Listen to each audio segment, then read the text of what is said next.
the UH-60M Black Hawk helicopter. This is a UH-60 Mike model Black Hawk, and the UH-60 is a utility helicopter. The UH-60 is probably one of the most versatile aircraft in the Army, and it can conduct mission from ranges of air assault operations in combat, which we can take fully loaded combat soldiers in air assault missions onto the battlefield. And then we can turn around and pick up logistical supplies from sling loading water, pallets or MRE pallets, or ammunition to help resupply soldiers. We can do medevac missions, which is picking up casualties on the battlefield, delivering to the medical treatment facilities, which has drastically increased the survivability on the battlefield. Number 1 and number 2 battery utility bus circuit breakers are in. The Black Hawk helicopter crew includes 2 pilots. To fly it, the pilots must use both hands and feet. The helicopter's superior maneuverability comes with complexity. The key to understanding how to fly a Black Hawk or any helicopter starts at the hub. The hub is a central portion of the rotor system. It's the part where all 4 rotor blades hook together.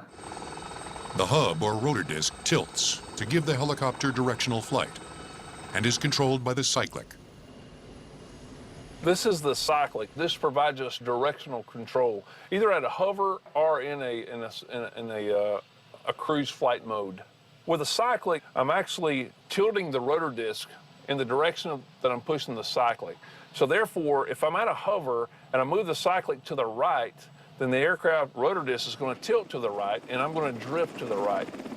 If I push the cyclic forward, the rotor system is going to tilt forward, the aircraft is going to go into a descent, and I look outside and the houses on the ground are actually getting bigger because I'm getting closer to the ground.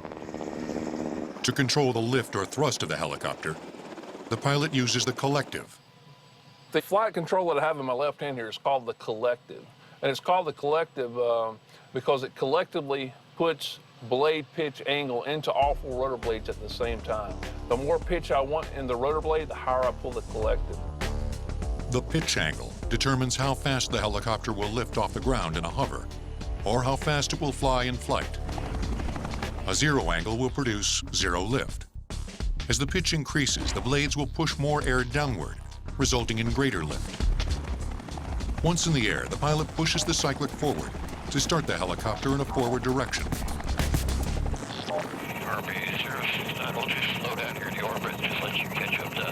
As the pilot flies the aircraft, he uses the tail rotor to keep the nose of the helicopter pointing forward.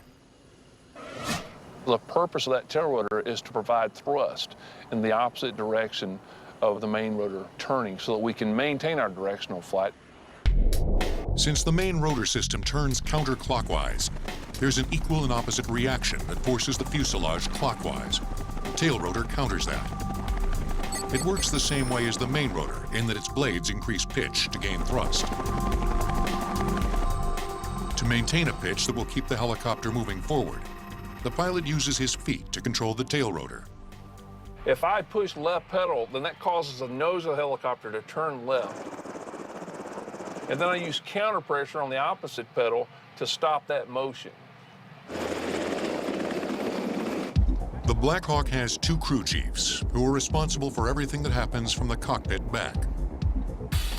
We have 2 crew members that sit in the back of the aircraft, and they're predominantly crew chiefs and door gunners.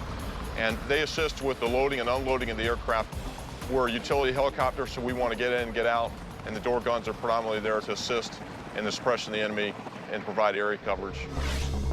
The UH-60M Black Hawk helicopter is the successor to the old UH-1 Huey from the Vietnam War. The Hueys became the workhorses of the military, and much like the Black Hawks, filled many different roles. They evacuated wounded soldiers, transported troops, dropped supplies, and were even used as gunships. But while the Huey pilots flew using only visual references on the ground and maps, Black Hawk pilots fly with state-of-the-art instruments. This aircraft really takes the technology we have in the civilian sector and moves Army aviation into the 21st century. It really does 2 things. It increases our situational awareness so that when we have the moving map displays, it's very easy for an aviator to know where he's at and what's going on the battlefield, whether it's an enemy situation that's graphically depicted or the GPS technology of knowing his exact location at all times. Along with modern navigation systems, The Black Hawk incorporates an onboard autopilot system, known as a flight director. It allows the helicopter to fly itself. You actually control the airspeed, altitude, heading, or course, make the aircraft fly a flight plan with the flight director and never touch the conventional flight controls. That reduces the pilot workload and allows the pilot to focus his attention in other areas.